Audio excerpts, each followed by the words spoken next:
Okay. तो last lecture में हमने डिस्कस किया था बेसिस वगैरह को। आज हम बात करेंगे, थोड़ा मैं डिस्कस भी किया था रैंक ऑफ अ मैट्रिक्स। तो before discussing rank of a matrix, we first discuss row space and column space and null space of a matrix. Okay. Let's suppose we have this matrix, you see, this is a matrix A. इनके हम तीन चीज़ें discuss करेंगे किसी भी matrix से related जो होते हैं, चार होते हैं basically. One is known as row space.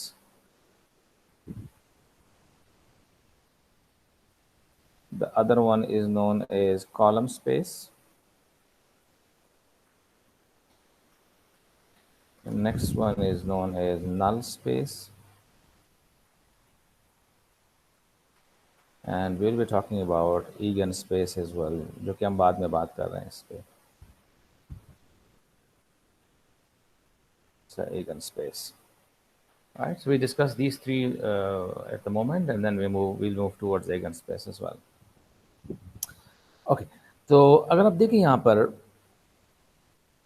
इस मैट्रिक्स की जो रोज होते हैं, किसी भी मैट्रिक्स की जो रोज होते हैं, अगर मैट्रिक्स का ऑर्डर m क्रॉस n है, so we are taking matrix of order m cross n, तो इसके जो रोज हैं ये वेक्टर्स के फॉर्म में होते हैं. जैसे फर्स्ट रो है R1, तो you may see that R1 के जो कंपोनेंट्स आ रहे हैं they are A11 up to A1n. तो इस वेक्टर में कंपोनेंट्स हैं n कंपोनेंट्स, तो दैट बिलोंग्स टू Rn.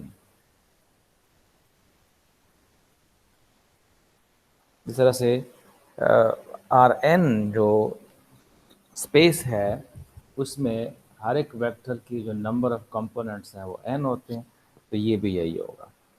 और इस मैट्रिक्स में है कितने वेक्टर्स या कितने रोज इसमें हैं, वो m रोज हैं. तो we may write R1, R2 up to Rm.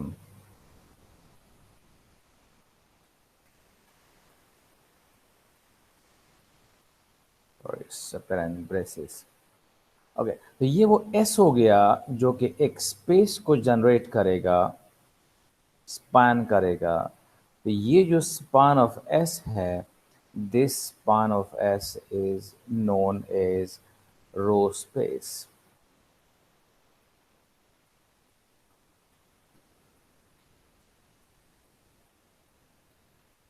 ठीक है, इसको हम क्या कहेंगे, we call it a row space. Similarly, if we consider columns of this matrix, if we go for C1, so C1 again contains elements like, do you see what I'm writing?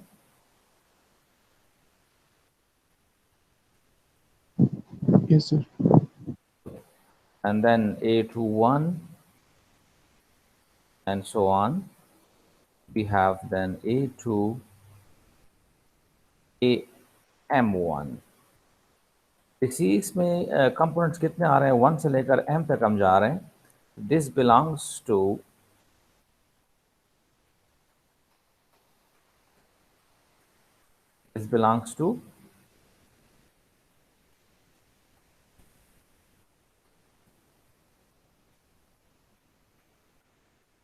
Rm.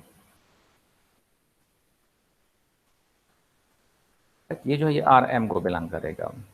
और इसमें columns कितने होंगे, यहाँ पर हमारे पास S बनता है, that will be C1 column number 1, C2 column number 2 and so on going up to Cn. यहाँ पे कॉलम्स जो हैं वो n कॉलम्स हैं. अब इसका जो स्पैन होगा, then span of S, that is what this is known as column space.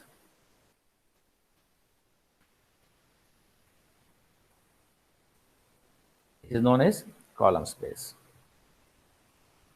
right? And then if you talk about solution space of system of homogeneous equation,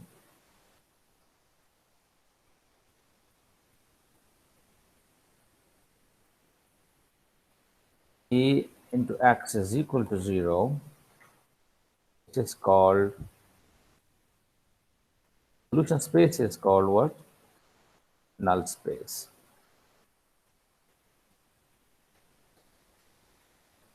Of matrix A. तो तीन चीज़ें यहाँ पे हम discuss कर रहे हैं. एक हमारे पास है row space, which is obviously produced by what? By rows of a matrix. और वो किसका सब स्पेस होता है? वो सब स्पेस होता है Rn का. जबकि कॉलम स्पेस जो होता है वो Rm का सब स्पेस होता है. ठीक है. और null space क्या होता है? It's a solution space of system of homogeneous equation Ax is equal to 0. अच्छा, अब जब हम बात कर लेते हैं स्पेस की, तो साथ में जिक्र आता है उसकी बेसिस का. अच्छा, अब बेसिस का जो टेक्निक है वो वही सेम है जो हम ऑलरेडी कर चुके हैं इससे पहले. कि अगर आपको किसी भी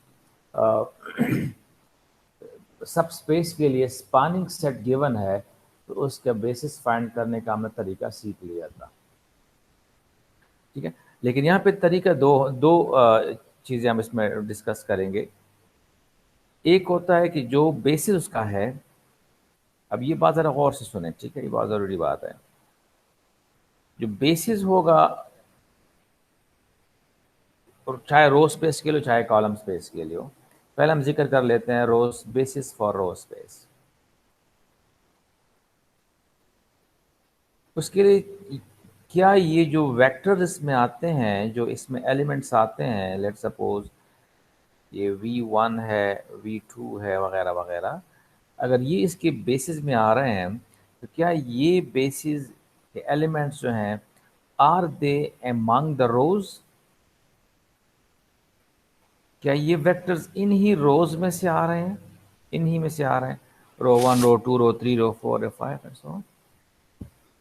ठीक है. या ये इन रोज में से नहीं आ रहे हैं? इसका बड़ा सिंपल एग्जांपल होता है. जैसे आपकी क्लास है, आपके सेक्शन है, आपके क्लास के रिप्रेजेंटेटिव्स हैं, 3 रिप्रेजेंटेटिव्स हैं. अब ये 3 रिप्रेजेंटेटिव दो तरह हो सकते हैं. ये तीनों स्टूडेंट्स जो हैं आपके क्लास को बिलोंग करें, ये बिलोंग टू योर क्लास, और ये तीनों स्टूडेंट्स जो हैं वो आपके क्लास को बिलोंग ना करें. रिप्रेजेंटेटिव तो हैं, बेसिस तो बनाएंगे, लेकिन वो किसी और सेक्शन से आ रहे हैं और आपको रिप्रेजेंट कर रहे हैं. ठीक है ना. तो यहाँ पर हम वही चीज़ करेंगे दोनों तरीक़ों से. हमारे पास the same thing for column space as well. इसमें आपके पास जो वेक्टर्स आएंगे वो कॉलम्स में आएंगे, या कॉलम से नहीं आ रहे हैं, कहीं बाहर से आ रहे हैं. सही है. अच्छा, तो इसका प्रोसीजर ये है, बेसिस फाइंड करने का तरीका ये है कि जो मैट्रिक्स आपको गिवन है, मैट्रिक्स ए, अगर आपको इन्हीं रोज में से नहीं चाहिए तो इसी मैट्रिक्स को डायरेक्टली एचेलॉन या रिड्यूस एचेलॉन, आपकी मर्जी है, ई एफ में कन्वर्ट करो या आर ई एफ में कन्वर्ट करो. यूजुअली बुक में जो यूज़ हुआ है वो आर ई एफ को यूज़ कर रहे हैं. रिड्यूस एचेलॉन फॉर्म में कन्वर्ट करो और आखिर में जो नॉन ज़ीरो रोज हैं उनको पिक करो.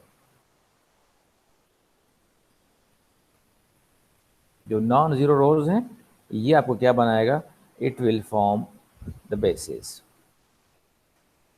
इसी मैट्रिक्स को एचेलॉन फॉर्म में कन्वर्ट करो, जो ज़ीरो रोज़ हैं उनको ड्रॉप करो, जो बाकी रोज़ रह गए हैं नॉन ज़ीरो रोज़, उनको आपने क्या करना है? इनको आपने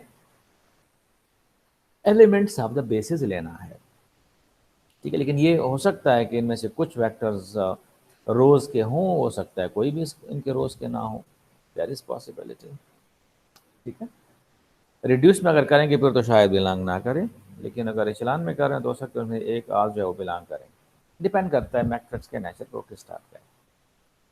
लेकिन अगर आपको ये जो वेक्टर्स हैं उसमें v1 v2 जो हैं, if they are coming from R I, जो रोज हैं वहीं से आ रहे हैं, तो वो प्रोसीजर यह है कि आपने इसका ट्रांसपोज लेना है। Take transpose of the matrix, convert that into echelon form, ठीक है। और फिर इसके बाद वही जो लीडिंग वंस का हमने कंसेप्ट यूज किया था लास्ट लेक्चर्स में, I hope you remember leading ones क्या मतलब है इसका। यानी जिस कॉलम में भी लीडिंग वन होगा उसी कॉलम के मुताबिक आपने वो रो वहां से लेनी है। अगर फर्स्ट कॉलम में क्या आ जाए, लीडिंग वन आ जाए, तो आपने रो नंबर वन को लेना है, ठीक है। उस मैट्रिक्स ए का रो नंबर वन लेना है, ध्यान में रख लें। अगर आपके पास कॉलम नंबर 2 में आ गया तो रो नंबर 2 ले लो, कॉलम नंबर 4 में आ गया तो रो नंबर 4 ले लो, कॉलम नंबर 10 में आ गया तो रो नंबर 10 ले लो। वो सारे क्या आएंगे, they will be the elements of the basis, ठीक है। और उस केस में जो एलिमेंट्स आएंगे वो इन रोज में से ही होंगे जो यहाँ पर आपको दिए हुए हैं। इस केस में इन रोज में नहीं होंगे, जबकि इस केस में इन ही रोज को बिलोंग करेंगे।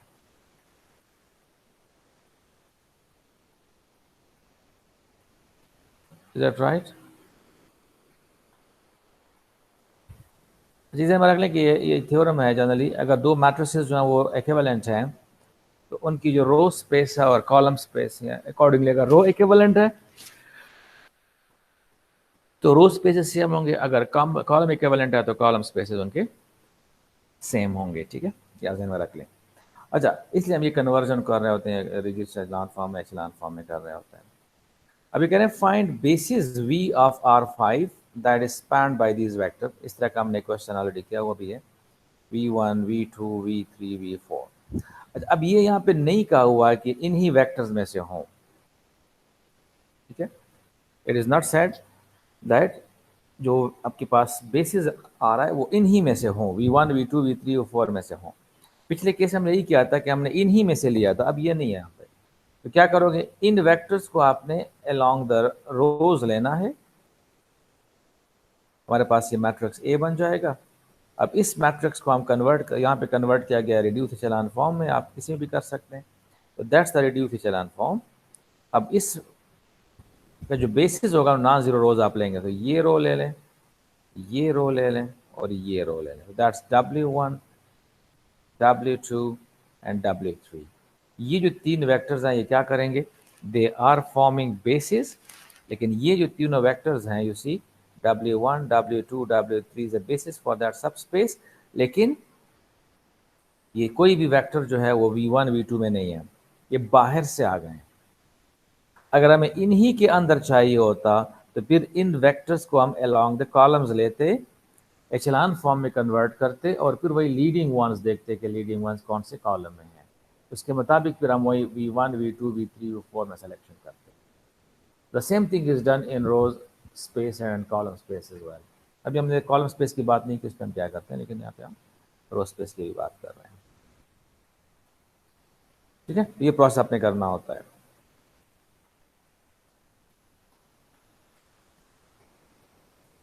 ये मैट्रिक्स आगे फिर भी यूज होगा, ध्यान में रख लें इसको, जब हम रो स्पेस की बात करें। अभी रो स्पेस ये नहीं था। अब इसके बाद फिर ये कह रहे हैं कि क्या इसी वेक्टर को हम लिख सकते हैं एज अ लीनियर कॉम्बिनेशन, तो answer is yes, you can write that as a linear combination. जब वो बेसिस बन जाता है ना, तो फिर इस वेक्टर को आप लीनियर कॉम्बिनेशन में लिख सकते हैं, and that's the solution for it. आपके पास C1 की वैल्यू 5, C2 की वैल्यू 4 एंड C3 की वैल्यू 6 आएगी, तो फिर आपके पास ये वेक्टर इससे बन जाएगा। You have to solve it, you know how to do that, right. जो ये वेक्टर है ये लास्ट कॉलम में लगा लेते हैं, बाकी जो वेक्टर्स आपके पास आते हैं उसको कॉलम 1 2 3 में लगा देते हैं और फिर इस सिस्टम को सॉल्व करते हैं।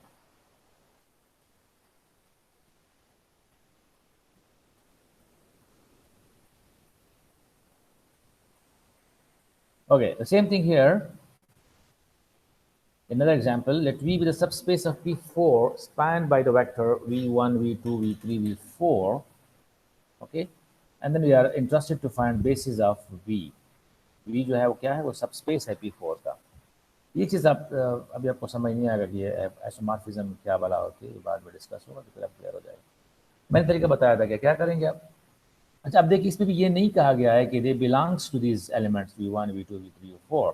जब ये आपको ना कहा गया हो तो क्या करेंगे, इसको आपने अलॉन्ग द रोज लेने हैं। तो 1 1 2 1 फर्स्ट रो, 0 आपके पास आएगा बिकॉज टी क्यूब नहीं है। V2 में क्या है, T4 अगेन 1, T3 का कोफिशिएंट 0 है, T स्क्वायर का कोफिशिएंट 1 2 2, यहाँ पे 2 1 0 1 2, यहाँ पे again 1 1 -1 and 0। We get this matrix. अब इस मैट्रिक्स को एचेलॉन फॉर्म में कन्वर्ट करें और फिर नॉन जीरो रोज आपने कंसिडर करने हैं। नॉन जीरो रोज का मतलब वही है 1 0 1 2 0 means it is T⁴ plus T cube plus 2t। यहाँ पे आ जाएगा T³ minus 2t square minus 3t, यहाँ पे सिर्फ 1 आ जाएगा। आपने फिर से इनसे पाइनोमियल बनाने हैं। ओके, तो basis for this subspace V will be what, T⁴ plus t square plus 2t, T³ minus 2t square minus 3t, and then the last one is 1. So that's the basis for the subspace V of P4. Now we talk about ring. So dimension of row space or column space, that is called base, that is called a rank of a matrix. ठीक है, किसी भी matrix का आप row space ले लें, column space ले लें और उसका डायमेंशन फाइंड करें। डायमेंशन फाइंड करने का मतलब यह है कि उसका बेसिस फाइंड करें और बेसिस में जो नंबर ऑफ एलिमेंट्स होंगे वही रैंक होगा। ठीक है,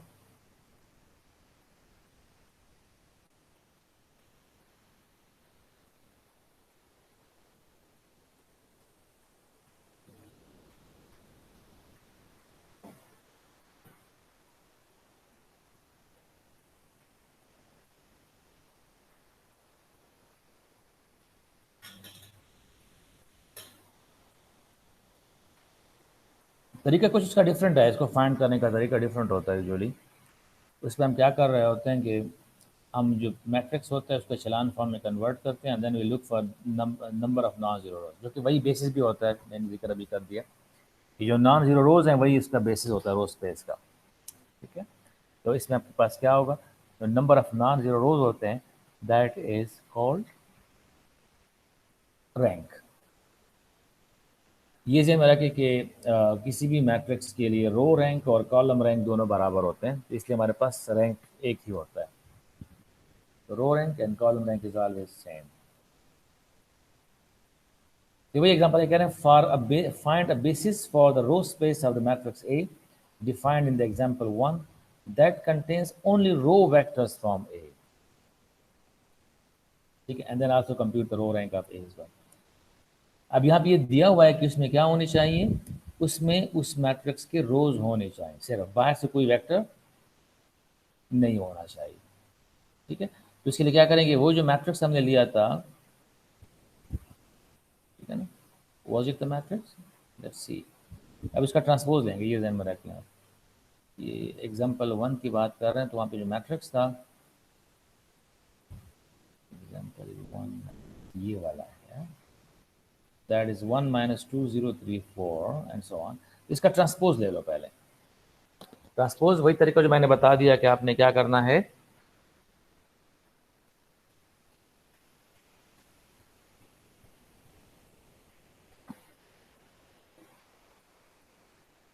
आपने क्या करना है, आपने उसका ट्रांसपोज लेके एचेलॉन फॉर्म में कन्वर्ट करना है। इस सेकंड केस हम डिस्कस करें, इसमें जो वेक्टर्स आ रहे हैं वो कहाँ से आ रहे हैं, वो उसी उन्हीं में से आ रहे हैं। तो इसी इसका ट्रांसपोज ले लिया गया। अब इसको एचेलॉन फॉर्म में कन्वर्ट करोगे। ठीक है, अब लीडिंग वंस ये आ रहे हैं तो आपने फर्स्ट ये वेक्टर लेना है, नेक्स्ट यहाँ पे आ रहा है तो आपने सेकंड लेना है, थर्ड यहाँ पे आ रहा है तो आपने थर्ड लेना है, ये जो फोर्थ वन है इसको आपने ड्रॉप करना है। तो ये हमारे पास बेसिस आ जाएगा फॉर मैट्रिक्स, सॉरी ए की जो रो स्पेस है उसका ये बेसिस आ जाएगा जिसमें 3 एलिमेंट्स हैं। सो इसकी जो डायमेंशन है वो 3 है, and row rank will be 3 as well.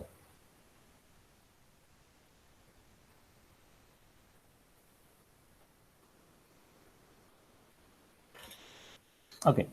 Next example, see, it says find a basis for the column space of a matrix A. Again, define the example 1, the same matrix, and then compute the column rank of A as well. अब यहां पर ये नहीं कहा गया, यहां पर हमें ये नहीं कहा गया है कि भाई आपने जो वेक्टर्स लेने हैं वो उसी मैट्रिक्स के कॉलम्स हों. तो कोई बाहर से भी आ सकता है, ठीक है, कोई बाहर से भी इसमें एलिमेंट्स हो सकते हैं. तो क्या करेंगे, कॉलम स्पेस के केस में मैं सी एस लिख लेता हूं, कॉलम स्पेस. इसके केस में अगर आपको एलिमेंट्स बाहर से चाहिए, if they are not columns, ठीक है, अगर ये कॉलम में नहीं है तो क्या करेंगे, इसके बाद फिर आप इसका मैट्रिक्स का ट्रांसपोज लेंगे. ये उल्टा है, वहां पे जब एलिमेंट्स होने चाहिए तो हमने ट्रांसपोज लिया था, यहां पे हम कह रहे हैं कि जब एलिमेंट्स ना हो तो ट्रांसपोज लोगे. ठीक है, ट्रांसपोज देखिए, इसको आपकी मर्जी है, एचेलॉन में कन्वर्ट करो या रिड्यूस में कन्वर्ट करो, एचेलॉन फॉर्म या रिड्यूस एचेलॉन फॉर्म. और फिर इसमें आपने लेने हैं नॉन जीरो रोज, कॉलम्स नहीं, नॉन जीरो रोज आपने लेने हैं. वही आपके पास क्या बनेगा, वो बेसिस होगा फॉर कॉलम स्पेस, जिसके एलिमेंट्स बाहर से आएंगे, उन्हीं कॉलम्स में से नहीं होंगे. और अगर कॉलम को बिलोंग करे उसके एलिमेंट्स जो हैं बेसिस के, दे बिलोंग टू सी, उनमें से ही हो, उस केस में आप डायरेक्ट मैट्रिक्स ए को कन्वर्ट करोगे किस चीज़ में, एचेलॉन फॉर्म में कन्वर्ट करो, और फिर वही लीडिंग वन की बात करो. ठीक है, एचेलॉन फॉर्म में कन्वर्ट करने के बाद क्या करोगे, आपने देखना है कि कौन से कॉलम में आपके पास लीडिंग वंस आ रहे हैं, तो हमने वही कॉलम पिक करना है उधर से गिवन मैट्रिक्स में. ठीक है, तो यहाँ पर हम वही कह रहे हैं कि find basis for the column space of the matrix A defined in the following way. अब क्या करोगे, इसका ट्रांसपोज ले लिया पहले उससे मैट्रिक्स का, और फिर इसको एचेलॉन फॉर्म में कन्वर्ट कर दिया. You see that. अब इसमें जो नॉन जीरो रोज हैं वो आपने लेने हैं, फर्स्ट रो है, सेकेंड रो है और थर्ड रो है. राइट, अब इसमें क्या हो रहा है, हम ले रहे हैं नॉन जीरो रोज, तो इसके जो वेक्टर्स हैं, ये वाला, ये वाला और ये वाला, ये तीन वेक्टर्स हैं, दे फॉर्म बेसिस. और इसमें भी तीन ही एलिमेंट्स हैं, वहाँ पे भी तीन एलिमेंट्स आए थे, तो इसकी भी डायमेंशन क्या है, 3 है. इसका मतलब है इसका कॉलम रैंक भी 3 के बराबर है. And I told you a bit earlier के कॉलम रैंक और रो रैंक जो है दोनों बराबर होते हैं.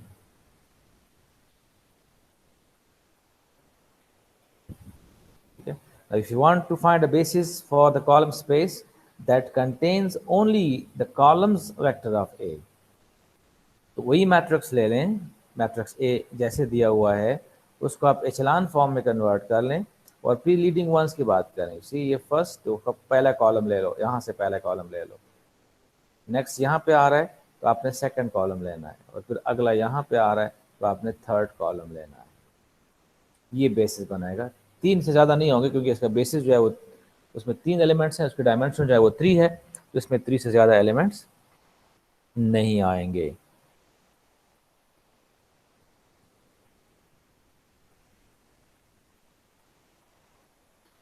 कुछ समझ आ रहा है कि नहीं आ रहा है?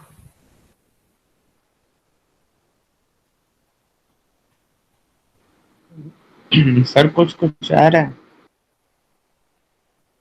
कुछ कुछ क्यों आ रहा है भाई, सारे चलान फॉर्म की बातें कर रहा हूँ.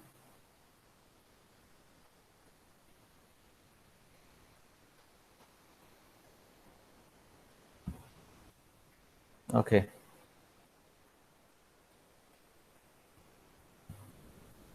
तो किसी भी मैट्रिक्स के लिए जो उसका रो रैंक है और कॉलम रैंक है वो क्या होते हैं, वो इक्वल होते हैं। और यहाँ पे इस थ्योरम से हम कह सकते हैं the row rank and column rank of m cross n matrix is always equal, they are always equal. और वही फिर उस मैट्रिक्स का रैंक भी होता है, right.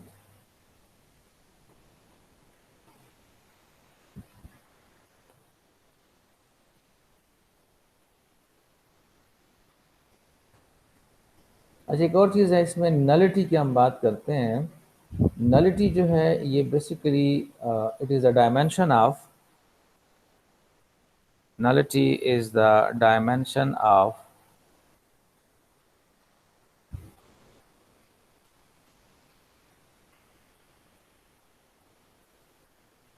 null space.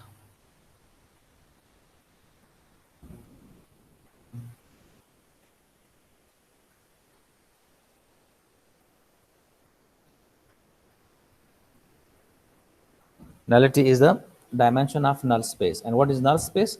As I said, it's a solution space of Ax equal to 0. आप homogeneous system of equation लेंगे करस्पॉन्डिंग, ठीक है, तो वहाँ से आपके पास जो आखिर में वो फ्री वेरिएबल्स आते हैं, तो number of free variables basically होता है नलिटी। अगर 2 फ्री वेरिएबल्स हैं तो नलिटी 2 के बराबर होगी, अगर आखिर में 3 फ्री वेरिएबल्स आ रहे हैं तो नलिटी 3 के बराबर होगी। लेकिन ये ध्यान में रख लें कि रैंक और नलिटी का जो सम होता है that is always equal to number of columns. Rank plus nullity that is equal to number of columns.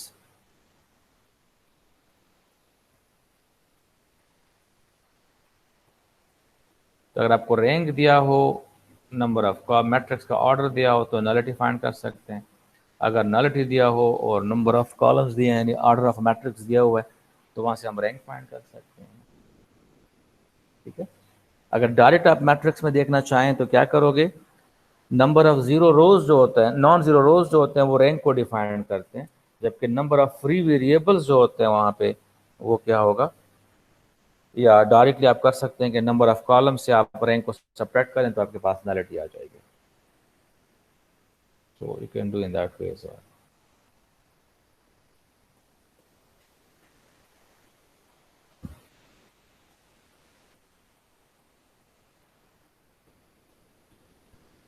अगर ये हमारे पास मैट्रिक्स है और आप इसके रैंक चेक करना चाहें तो इसका रैंक 2 के बराबर है, ठीक है, और इसमें नंबर ऑफ कॉलम्स जो हैं वो 3 हैं, तो इसकी जो नलिटी है वो 1 के बराबर होगी, because it's 3 minus 2 that is 1।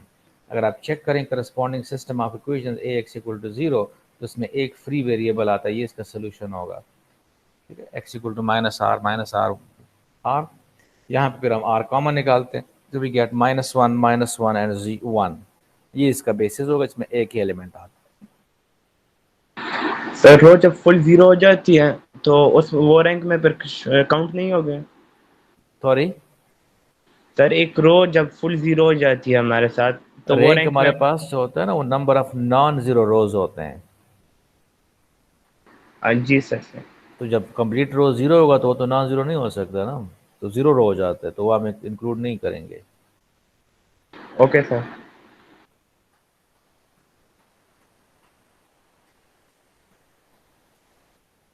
Okay, let's move toward exercise.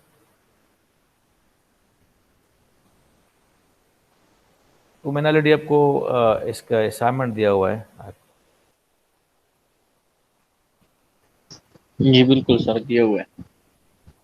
Surely, let me check if it is the same exercise जो मैंने दिया हुआ है वहाँ पे। सर आपने 6.1 दिया है। अच्छा, वो 6.1 का है, ठीक है, फिर ये नहीं होगा, 6.1 फिर करेंगे तब होगा, फिर जाएंगे उधर। चलिए इसको डिस्कस करते हैं। Okay, find the basis for the subspace V of R3 spanned by the following vectors and then write each of the following vectors as a linear combination. इस तरह के हमने क्वेश्चंस काफ़ी ज़्यादा किए हुए हैं, ठीक है ना। क्या करेंगे, अब देखिए इसमें ये नहीं कहा हुआ कि ये वेक्टर्स इन ही में से आएंगे, तो आपने करना यह है कि इन वेक्टर्स को आपने रोज में लिखना है। तो राइट दीज वेक्टर्स इन रोज़ और फिर उसको कन्वर्ट करना है एचेलॉन फॉर्म में, और फिर आखिर में आपने लेना है जो नॉन ज़ीरो रो आते हैं उसको। This is 1 2 3, okay, and then we have 2 1 4,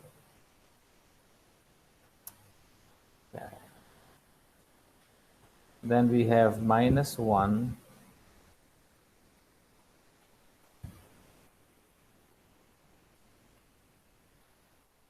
-2 1 4, अगला वेक्टर आप लेंगे -1 -1 2। बड़ी आसान सी बात है। अगर आपको इन, अब यहाँ पे ज़रा समझ लें दोबारा से, अगर इन ही वेक्टर्स में से चाहिए तो ये वेक्टर्स कॉलम में डाल दो, अगर इनमें से नहीं चाहिए तो इनको रो में डाल दो। एचेलॉन फॉर्म दोनों में कन्वर्ट करना है। तो फिफ्थ वन इज 1 1 1। अब इस मैट्रिक्स को रिड्यूस में या एचेलॉन फॉर्म में कन्वर्ट करके जो नॉन जीरो रोज हैं वही आपका बेसिस होगा।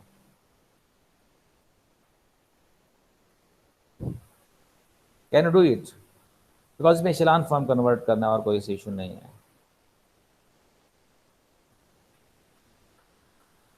ठीक है, तो आखिर में जो नॉन जीरो रेज बन जाते हैं रिड्यूस एचेलॉन फॉर्म में या एचेलॉन फॉर्म में, वही आपका क्या होगा? बेसिस होगा। पिक नॉन जीरो रोज।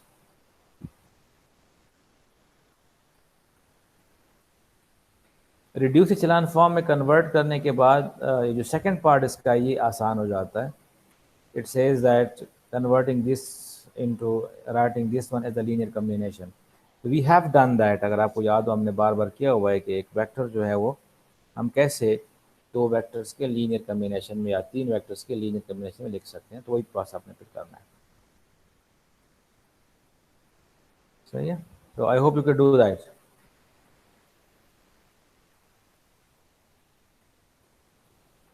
ओके, क्वेश्चन 2 में यही चीज़ है।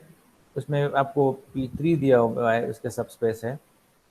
तो क्या करेंगे? अगर इन ही में चाहिए तो ये कॉलम्स में लोगे, अगर इनसे बाहर चाहिए तो ये रोज में लोगे। तो हमने पहला रो क्या लेना है? 1 1 2 1, दूसरा 1 0 -3 1, तीसरा 0 1 1 2, चौथा जो है वो 0 0 1 1, पांचवा जो है वो 1 0 0 0 1। ठीक है, और फिर आपने इसको एचेलॉन फॉर्म में कन्वर्ट करना है, और फिर जो नॉन जीरो रोज आते हैं उनको ही पिक करना है।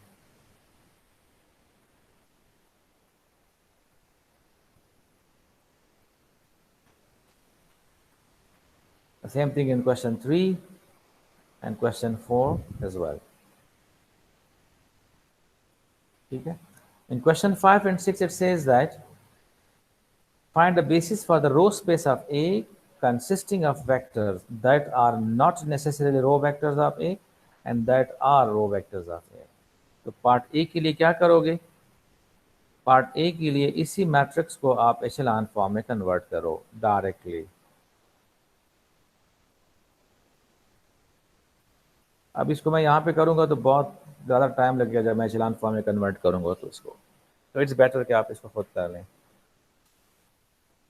ठीक है,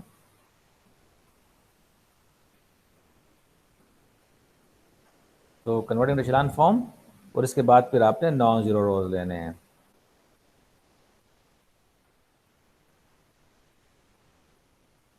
सही है, पार्ट बी के लिए क्या करोगे? ये दोनों पार्ट्स में, चाहे क्वेश्चन 5 हो चाहे 6 हो, पार्ट बी में क्या करोगे? पहले ए का ट्रांसपोज लोगे,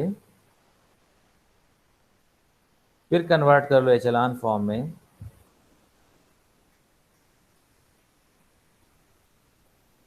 और फिर इसके बाद क्या करना है आपने? लीडिंग वन का जो मेथड है उसको आपने यूज करना है।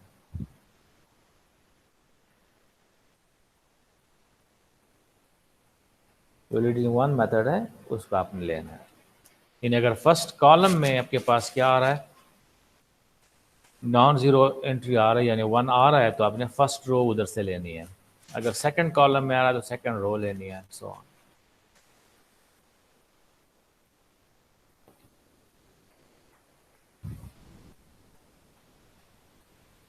ओके जी, क्वेश्चन नंबर 7 और 8 में कॉलम स्पेस के लिए करना है। फर्स्ट पार्ट में कह रहे हैं that are not necessarily column vectors of A, and second में कह रहे हैं कि that are column vectors of A. तो अगेन इस केस में क्या करेंगे, जब फर्स्ट पार्ट के लिए करना होगा तो उसके लिए फिर आपको ए ट्रांसपोज देना होगा। ए ट्रांसपोज लेके इसको आपकी मर्जी है रिड्यूस में कन्वर्ट करें या एचेलॉन में कन्वर्ट करें, और फिर नॉन ज़ीरो रोज ले लें। टेक नॉन ज़ीरो रोज, ये आपके पास क्या बनेगा, ये आपके पास बेसिस बनेगा। Where is in part B आपने डायरेक्टली इसी मैट्रिक्स को ही एचेलॉन फॉर्म में कन्वर्ट करना है। Convert matrix A into echelon form,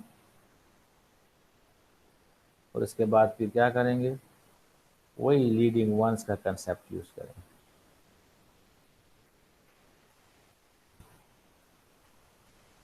अगर फर्स्ट कॉलम में 1 आ गया तो मतलब फर्स्ट कॉलम ही ले लो, लेकिन फर्स्ट कॉलम आपने ओरिजिनल मैट्रिक्स का लेना है। जन्म रख लें जो स्टार्ट में दिया हुआ मैट्रिक्स ए जो दिया हुआ है उसके फर्स्ट कॉलम आएगा।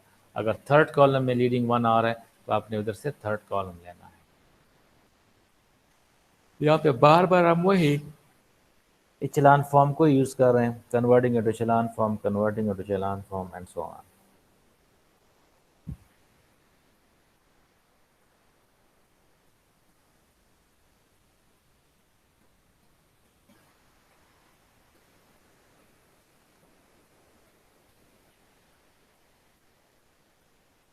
Any question?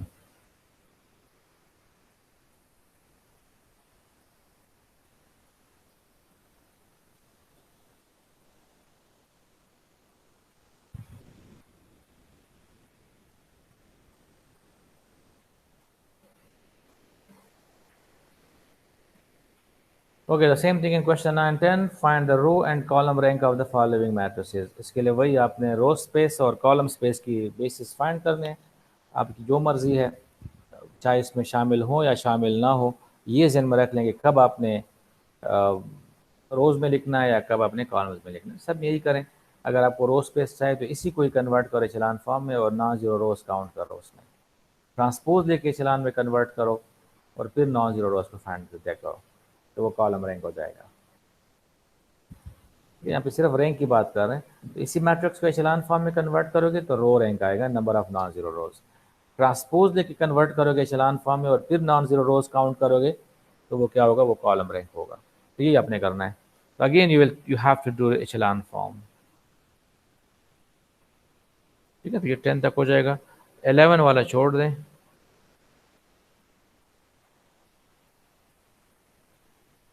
ठीक है, और फिर इसके बाद 12 में कह रहे हैं कि for each of the following matrices verify theorem 4.18 by computing row and column ranks. आपने यही बताना है कि रो रैंक और कॉलम रैंक दोनों सेम ही है, ये आपने वेरीफाई करना है। ठीक है, क्योंकि वो तो ऑलरेडी आपको क्वेश्चन नंबर 9 8 से 10 तक भी वेरीफाई, 9 10 में भी वेरीफाई हो चुका होगा।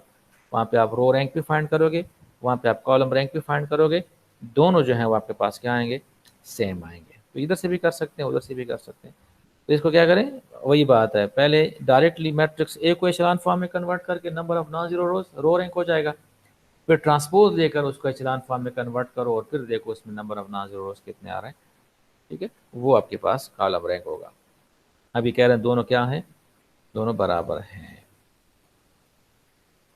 ठीक है, in 13 14 compute the rank and nullity of each of given matrices and then verify theorem 419। theorem 419 कह रहे हैं कि sum of rank and nullity is equal to number of columns। ठीक है, तो इसके लिए क्या करोगे, पहले तो आपने इसको एचेलॉन फॉर्म में कन्वर्ट करना है, वहां से रैंक आ जाएगा, और फिर सोल्यूशन के लिए वही एक ही चीज होती है, आपने ऐसे करना है, इसको एचेलॉन फॉर्म में पहले कन्वर्ट करनी। इसी मैट्रिक्स को हम कर देते हैं यहाँ पे, I don't know I have enough space और नॉट। तो इसको एचेलॉन फॉर्म में कन्वर्ट करेंगे तो क्या होगा, पहली रो तो ऐसे आएगी 1 - 1 2 3। अब ये हो जाएगा 2 - 2 0, 6 + 2 8, -8 - 2 -12, and 1 minus 9 is minus 8. 5 minus 5 0. I hope you know मैं कौन सा ऑपरेशन यूज कर रहा हूँ. फर्स्ट में यूज किया रो 2 माइनस 2 रो 1. ठीक है ना. पहला ऑपरेशन का क्या था, R2 माइनस 2 R1. और अब नेक्स्ट जो है वो R3 minus 5 R1.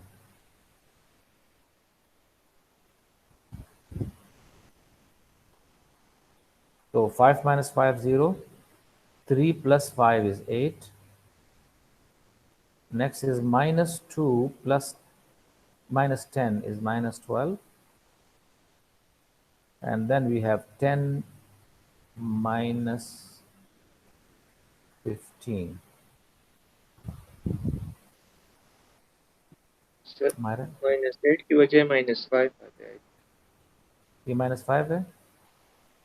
Ji sir. Yeah, sorry, yeah, it's minus 5. It is minus 5. Thank you. And this is also minus 5. Okay. अब ये दोनों रोज एक जैसे आ गए हैं तो इन दोनों को सब्ट्रैक्ट कर लें. क्या बन जाएगा आपके पास, 1 minus 1 2 and 3. 0 8 minus 12 and minus 5. And the last one is what? 0 0 0 0 by applying operation row number 3 minus row number 1. ठीक है. तो इसका जो बेसिस होगा वो क्या होगा, इस तरह पिछले क्वेश्चंस में था. तो बेसिस का ये फर्स्ट रो आ जाएगा और सेकंड रो आ जाएगा. इसका रैंक जो है वो क्या हो जाता है फिर, ये rank that is equal to 2. अच्छा, अब इसमें फ्री वेरिएबल्स कितने आएंगे, यहाँ से अब आइडिया हो सकता है. इसी को दोबारा करेंगे जब सोल्यूशन लेंगे ना, ए एक्स इक्वल टू 0. तो बाकी आपको कुछ करने की ज़रूरत नहीं है, हम डायरेक्ट ले लेते हैं इसको. वही एचेलॉन फॉर्म इसका आप लेंगे. You may do more steps. ये मैट्रिक्स लिख के साथ में 0 0 0 लगा लें. ठीक है ना. अगमेंटेड मैट्रिक्स पहले आप ले लेंगे. तो यही जो मैट्रिक्स आपके पास है इसको लिख के आखिर में 0 लगा लें. मैट्रिक्स ए पूरा ये यहाँ से डाल इधर, और यहाँ पे साथ में 0 मैट्रिक्स डाल दें. और जब इसको एचेलॉन फॉर्म में कन्वर्ट करेंगे तो सेम एचेलॉन फॉर्म आएगा जो यहाँ पे आ गया, बिकॉज कोई और चीज़ डिफरेंस तो नहीं है. 0 पे तो कोई ऑपरेशन अप्लाई करोगे 0 ही आएगा. तो ये सेम आपके पास एचेलॉन फॉर्म आ जाएगी इसकी. 1 minus 1 2 3, लेकिन सिर्फ यह है कि आखिर में एक 0 भी आ जाएगा. And then we have 0 8 minus 12 and minus 5. ठीक है. लास्ट तो वैसे भी 0 ही है. 0 0 0 एंड 0. अब आप देख सकते हैं हमारे पास कॉलम्स, नॉन जीरो कॉलम्स कितने हैं, 4 हैं, जबकि नॉन जीरो रोज 2 हैं. तो इन दोनों का जो डिफरेंस होता है वो नंबर ऑफ फ्री वेरिएबल्स होते हैं. हमें अभी डायमेंशन नहीं चाहिए, सॉरी हमें यहाँ पे बेसिस नहीं चाहिए. अगर बेसिस चाहिए होता तो फिर ये सिस्टम हम सॉल्व करते. Basis for, let me find it here because अभी कन्वर्ट कर दिया है तो छोड़ दें. अगर हम बेसिस फाइंड करना चाहें इस केस में तो basis will be found as basis for null space, ध्यान में रख लें, N S that is null space. क्या करोगे, लास्ट इक्वेशन आ जाएगा हमारे पास 8x2 minus 12x3 minus 5x4 is equal to 0. जिसमें हमारे पास आ जाता है x3 is equal to r, assume कर रहे हैं, x4 is equal to s. Because एक इक्वेशन में 3 वेरिएबल्स हैं तो 2 हमारे पास फ्री वेरिएबल्स होंगे.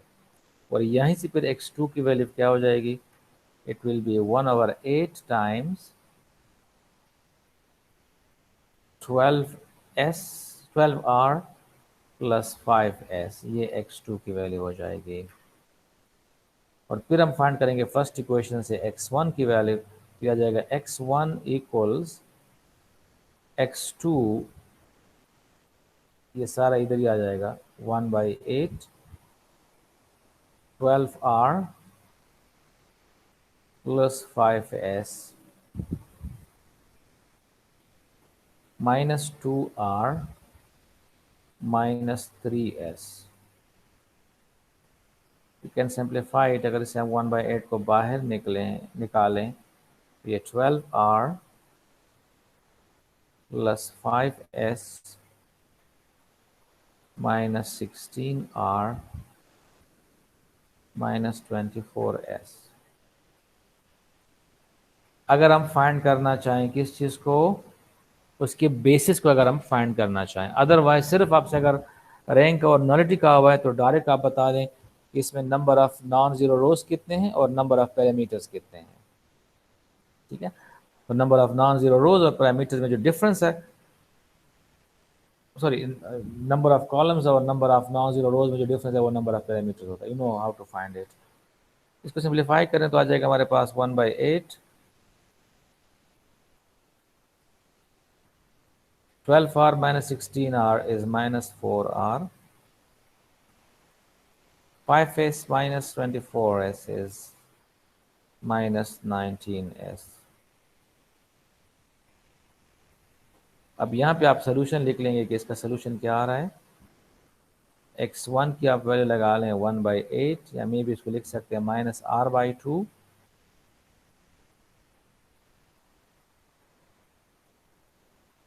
Minus 19/8s। ये x1 की वैल्यू। x2 की वैल्यू क्या हो जाएगा, ये 3/2r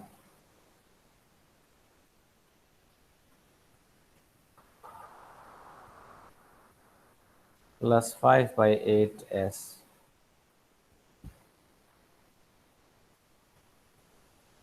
और ये हमने r लिया था, इसको हमने s लिया था। ये अब सोल्यूशन हो गया। अब आगे आपको प्रोसेस पता है कि नहीं पता, इसमें r और s को अलग करना होता है। तो दिस इज इक्वल टू, पहले r के एलिमेंट ले लो, -r/2, 3/2r, r and 0 plus 19/8 s, 5/8 r, 0 and then s।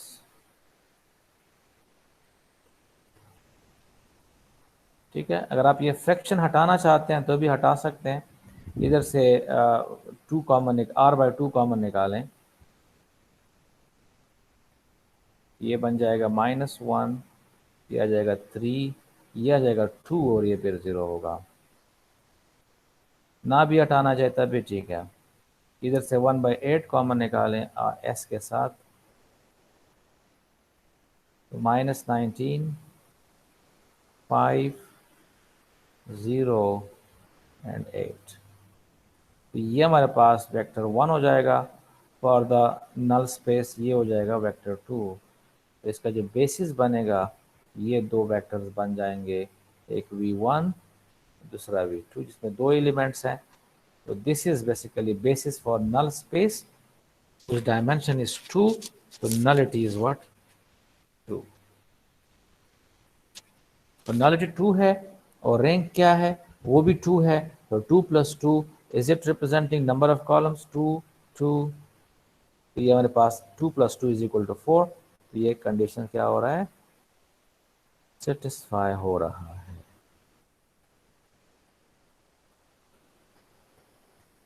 ठीक है, तो hence it is done. The same thing for part B as well. Part C 14 भी वैसे ही करना है आपने। ठीक है, ये बस 14 तक कर लें, आगे फिर इक्विवेलेंट देख रहे हैं तो आपको पता है कि इक्विवेलेंट मैट्रिसेस क्या होते हैं। ठीक है, इसको छोड़ने की जरूरत नहीं है, 14 तक करें इस एक्सरसाइज में।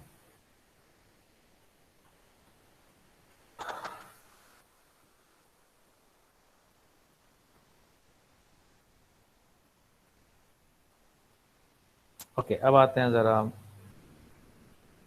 6 की तरफ।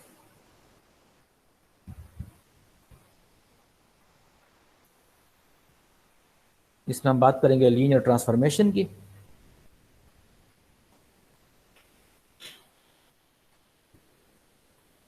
It must be clear to you कि ट्रांसफॉर्मेशन का मतलब क्या होता है?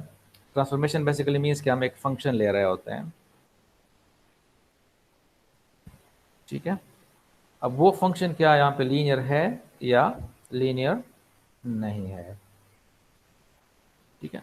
ध्यान में रहा कि यहाँ पर जो फंक्शन, एक तो अपने कैलकुलस में फंक्शन पढ़े थे, वो भी कंसेप्ट तकरीबन सेम ही है, लेकिन यहाँ पर असल में ये ट्रांसफॉर्मेशन जो हम कह रहे होते हैं, तो ये एक वेक्टर स्पेस से लेके दूसरे वेक्टर स्पेस में होता है। वहाँ पे एक सेट से लेके दूसरे सेट में होता है, ये भी सेट ही होता है, लेकिन ये वो कंडीशन सेटिस्फाई करते हैं वेक्टर स्पेस के। कोई भी transformation from one vector space into another vector space, that will be linear transformation, okay, if it satisfy the following two conditions. एक ये कंडीशन है कि L of you plus V should be same as L of you plus L of V, यानी जो transformation addition law को ओबे करे और स्केलर मल्टीप्लिकेशन को ओबे करे। यानी आपने एक वेक्टर के साथ सी मल्टीप्लाई करके उस पर एल अप्लाई किया और वो सी बाहर आ जाए उससे, तो वो ट्रांसफॉर्मेशन, दोनों कंडीशन का सेटिस्फाई होना ज़रूरी है।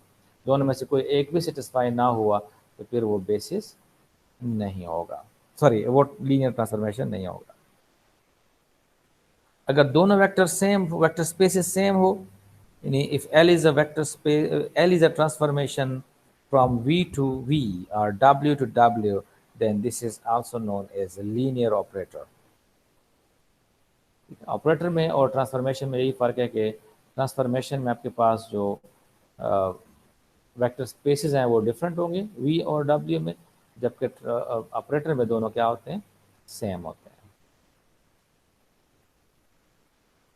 तो अगर कोई भी function, let's call its function, ये दो कंडीशन सेटिस्फाई करेगा तो वो लीनियर ट्रांसफॉर्मेशन होगा। अगर इन दोनों में से कोई भी एक सेटिस्फाई नहीं हो रहा, ठीक है, तो वो फिर लीनियर ट्रांसफॉर्मेशन नहीं होगी।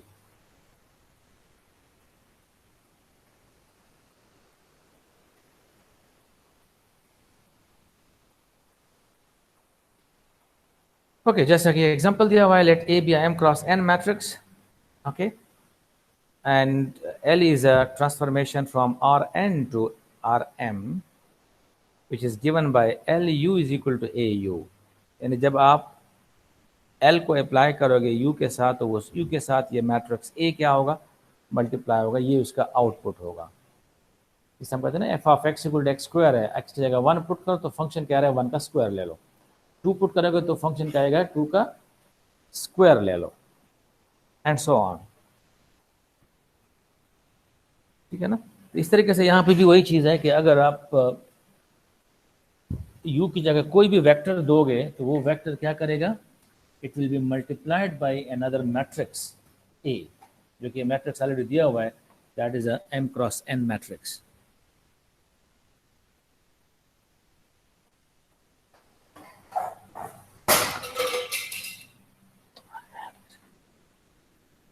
Okay,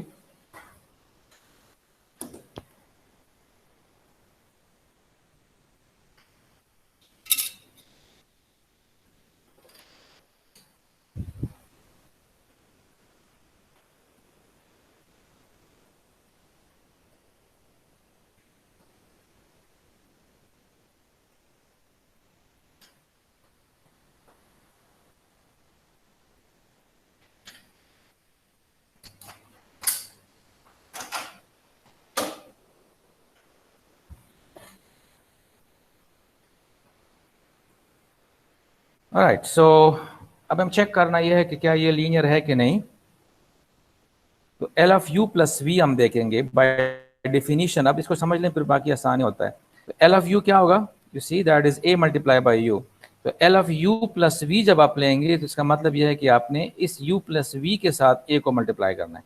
it becomes A into u plus v, where A is a matrix and u plus v are vectors, and then we have you know that matrices जो हैं वो डिस्ट्रीब्यूटिव लॉ सेटिस्फाई करते हैं। तो we can simply take as a into u plus a into v, that becomes lu plus lv। तो condition number 1 satisfy हो गया, because lu जो होगा वो a इंटू यू होगा और lv क्या होगा, वो a इंटू वी होगा। कोई भी वेक्टर आएगा साथ में u मल्टीप्लाई करो।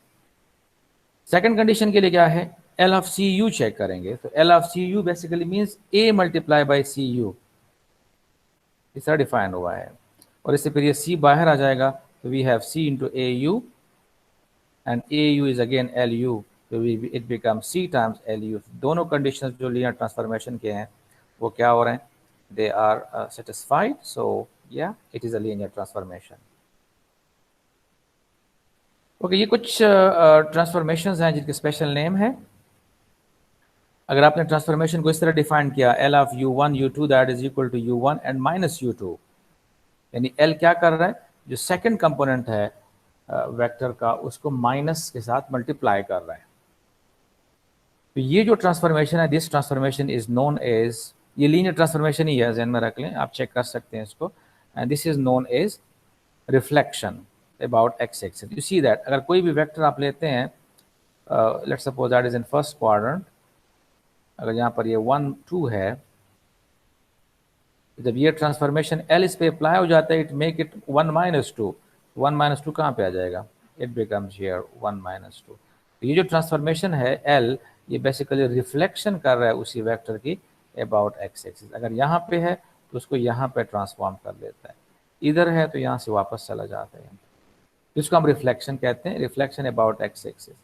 अगर इसको चेंज कर दिया, अगर ये फंक्शन यू होता, L of u one u two, जिस फॉर्म में लिखना चाहे आप लिख सकते हैं, if that is equal to minus u one and u two, it was reflection about y axis then. और अगर दोनों का साइन चेंज कर दोगे तो फिर वो रिफ्लेक्शन अबाउट ऑरिजिन हो जाता है। ठीक है, तो this is reflection operator, reflection transformation.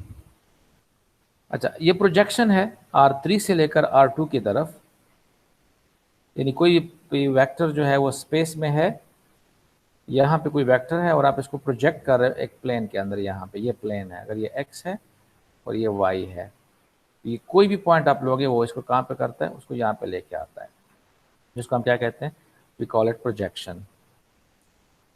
R3 to R3, इसको हम कहते हैं डायलेशन। डायलेशन मीन्स बेसिकली अगर आपके पास R ग्रेटर देन 1 है और वो U के साथ मल्टीप्लाई हो रहा है, ये क्या बनेगा, it will be increasing the length of vector because you are multiplying what, you are multiplying a vector by a scalar, जो कि ग्रेटर देन 1 स्केलर है, तो वो क्या करेगा, वो उसकी लेंथ को इंक्रीज करेगा। जबकि अगर R लेस देन 1 हो और ग्रेटर देन 0 हो, तो उस केस में ये कंट्रैक्शन होता है, एंड कंट्रैक्शन मीन्स कि वो उसके लेंथ को कम करेगा। ऐसा ट्रांसफॉर्मेशन है जो उसकी लेंथ को कम करता है। और अगर आपने ये ट्रांसफॉर्मेशन ली, L u is equal to cos phi minus sine phi cos phi matrix A, जिस तरह पिछले केस में ए इंटू यू आ गया, तो यहाँ पर एक स्पेशल केस हम ले रहे हैं, ये मैट्रिक्स, ये क्या करेगा, ये रोटेशन करता है। मतलब अगर आपके पास यहाँ पे वेक्टर है, आपने एल को अप्लाई कर दिया, तो ये इसको रोटेट कर देता है through an angle of pi or theta, जो भी एंगल है, ये इसके रोटेशन कर रहा होता है। तो ये कुछ वेल नोन ट्रांसफॉर्मेशंस हैं।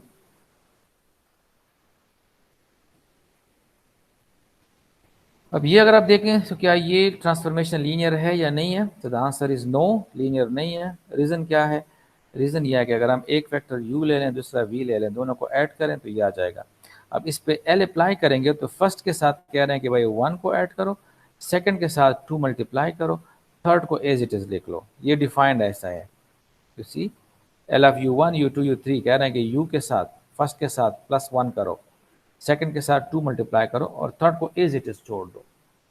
ये एल की प्रॉपर्टी है, ये एल की डिफिनेशन है, एल ऐसे ही डिफाइंड हुआ है। ठीक है, अब ये तो लेफ्ट साइड आ गया। अब अगर हम L u plus L v check करेंगे तो एल यू क्या होगा, u1 + 1 2u2 u3, L V क्या होगा, v1 + 1 2v2 v3। मतलब फर्स्ट के साथ 1 ऐड करोगे, सेकंड के साथ 2 मल्टीप्लाई करोगे, थर्ड को एज इट इज छोड़ोगे। अच्छा, अब इन दोनों को जब ऐड करेंगे तो वी गेट यहाँ पे 2 आ जाता है, जबकि यहाँ पर इस केस में 1 था।